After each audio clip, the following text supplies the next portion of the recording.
it makes me homesick for New York, quite honestly, because having lived in California for about 6 or 7 years, we really are, we kind of get, we get in our, I mean, I lived in frickin' Malibu for like 6 years. I mean, it's like incredibly white, incredibly privileged. It's such a narrow kind of like 1%er place. Yeah. So I like what you're saying, because it's sort of, it's a sort of like slap upside the head to just like wake up. But I will say this. Yeah. I think clearly you just by watching the news every night, you guys have been hit so much harder. So I think maybe the kind of, it's in your face and it's sort of visceral in a way that it's not here in California, at least not now. Absolutely. So when I think about a lot of the people, like I had a wonderful conversation with Matt Biolis of Lost Surfboards, and Matt's really smart, articulate guy. And his take was, he said something which is true, is we surfers are really the collateral damage of them having to close the beach because no one was respecting that, especially on the weekends when people that live inland and it gets really hot, because we're sort of a desert here, would all come flock the beaches and hence like completely abuse, the completely just flout the whole idea of quarantine. Totally.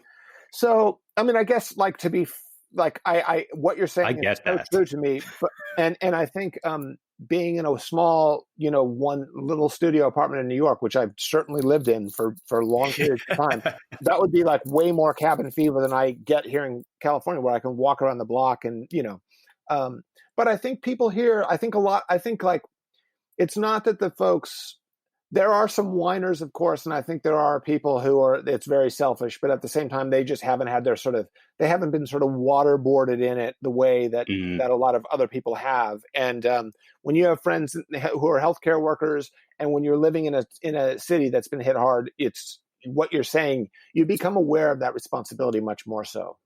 Yeah, no, it's totally right. And I totally identify with Matt's point of like, if you're having to stay in your local area and then people are coming from out of town and totally not abiding by the social rules that are put in place, like, I mean, that shit drives me nuts now. Like I biked by, a park in the city and people are out, no mask, running, doing stuff. And you're like, I'm trying to do the right thing and you guys are doing this. Well, fuck it then, and then I totally get that. Like, that is so frustrating for sure. And I think, I mean, now it's interesting because had we had this conversation 2 weeks ago, it would be a very different tune. But like right now, people have hit sort of breaking points. And I guess there are some numbers that make people feel like the worst of it might be over, although I won't speak to that. But yeah, it's really, I hear you. And I think I had another great conversation. It was really fun writing that piece because I got to talk to a lot of people I respect tremendously. One of them being Matt Warshaw, author of the Encyclopedia of Surfing.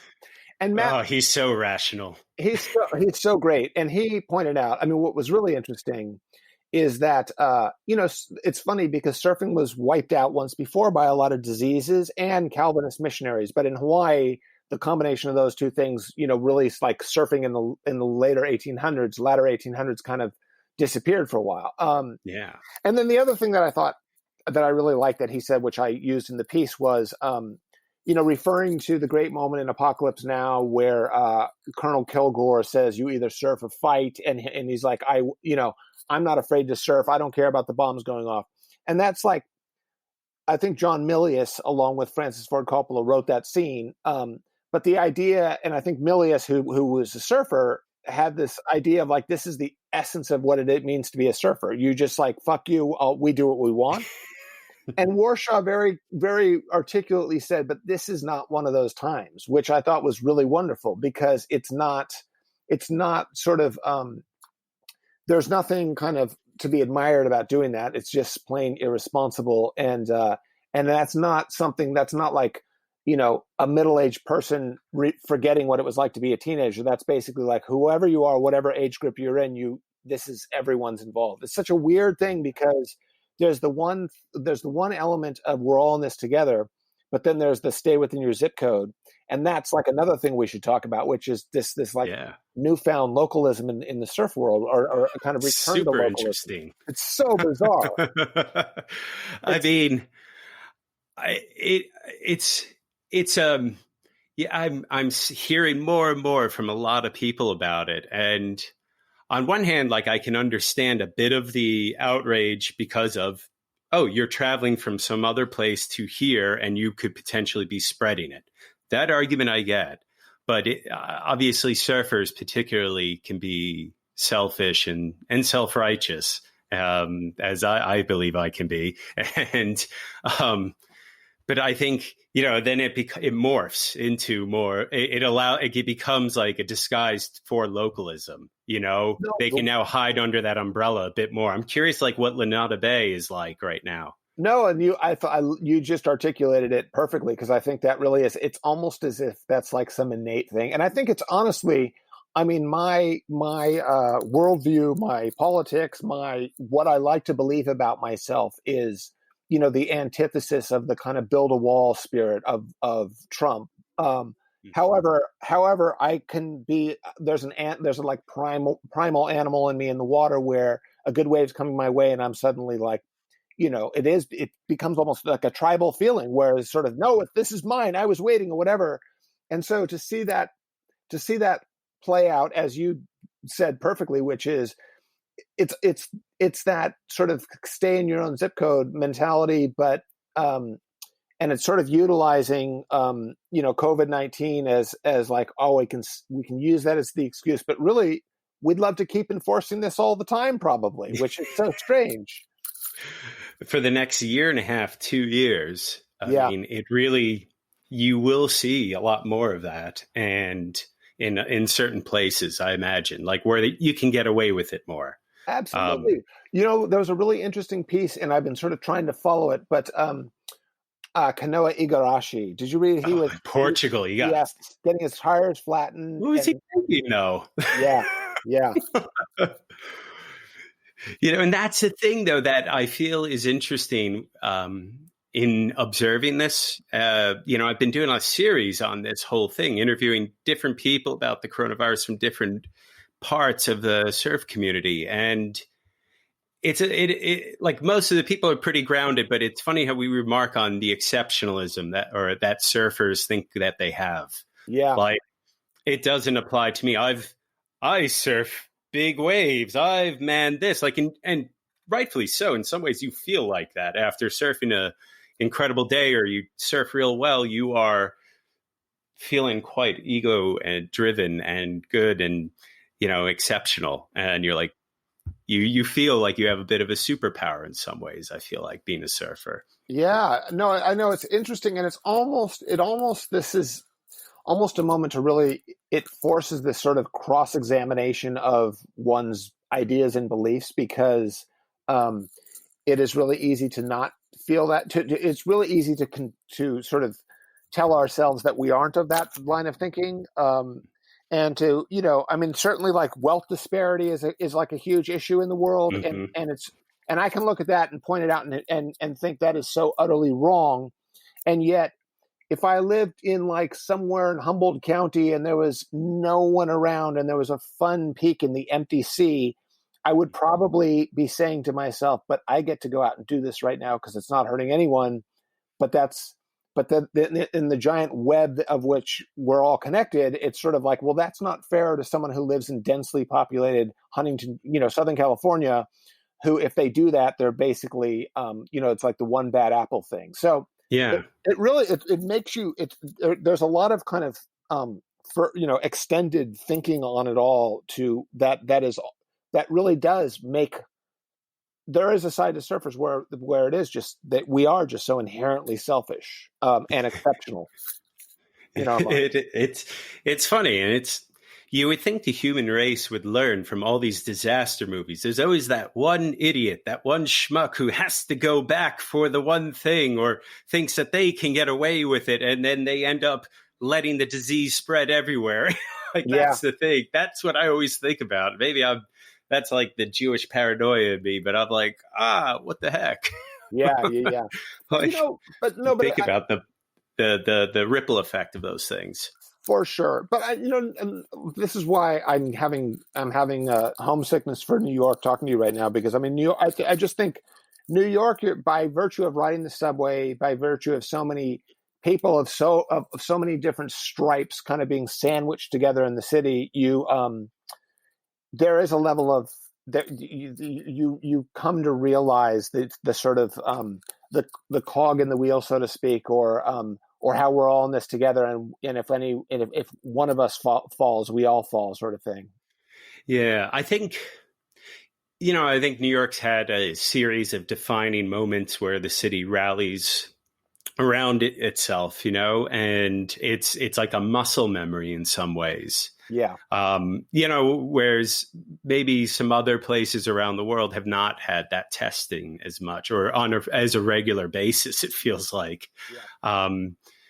But I mean, LA has had a lot of stuff too, but I don't know. Yeah, it's that denseness, that thing of like you don't have that personal space, Yeah. It's totally, you're confronted with everything and everyone right there. So you have to just embrace it almost, because you can't fight it. Whereas other places around the world, you are, in essence, if you're not riding public transportation, you're in a car, and so you're in a bubble and you have this space, and so it's easy to forget that you're part of something much bigger, ecosystem wise. For sure. Yeah. Now, the thing I really enjoyed was like when you did bring up in your article about the nostalgia and how the online is just really, everyone's just gone into the archives and everything, so it's interesting. So what I did was I have all my VHSs and I got a converter, and I've now been downloading and just uploading all these digital copies that I had. I mean, digital versions of the VHSs, and I'm like, just keeping them for myself and my friends. So if you need access to any old films for anything, let me know. No, it's really cool. And I think, there is something really nice about that. And I think in many ways, it just sort of, for me, it sort of reminds me of how much that watching of video clips, or in my day, it was sort of VHSs. And even my earliest days, it was actually going to the theater when the surf movie rolled through town. But how that's like this sort of, what do you call it? Like a surrogate or a proxy. It's like we can get, that's like the next best thing to getting the actual fix itself. And how avidly we can sort of just consume that stuff. It's just, I find it interesting though. Like you were talking about before about how, after the recession in the 90s, surfing went back to its core, and, it's happened a lot where the economy, falls, and, the surf industry's had to reinvent itself a few times over. I'm curious, like your connections to the surf industry, how are they coping? How's the industry coping as a whole?